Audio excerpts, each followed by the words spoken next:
Paramashivoham. Om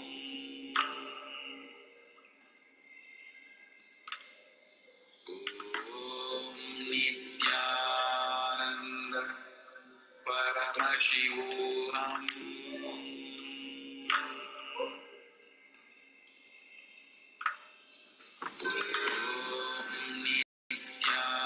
Nityananda Paramashivoham.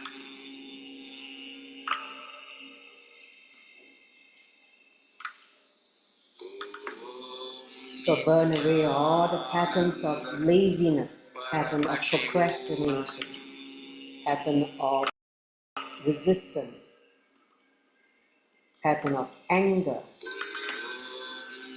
violence, hatred,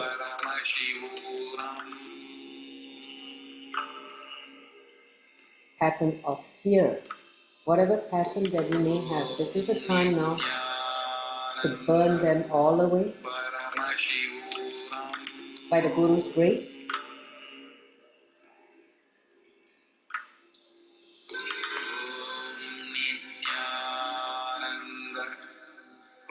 And empty yourself to just pure restful awareness.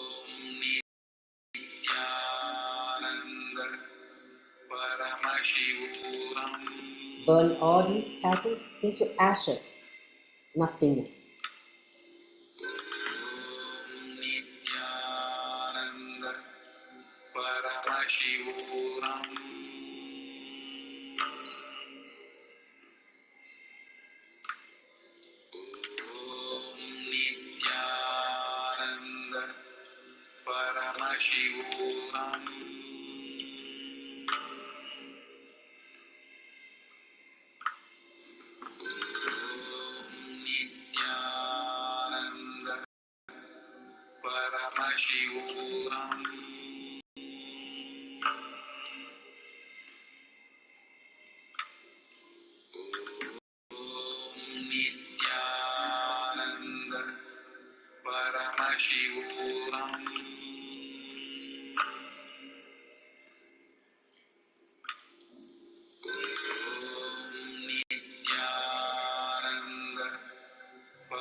Om Shanti Shanti Shanti. You can slowly, very slowly open your eyes.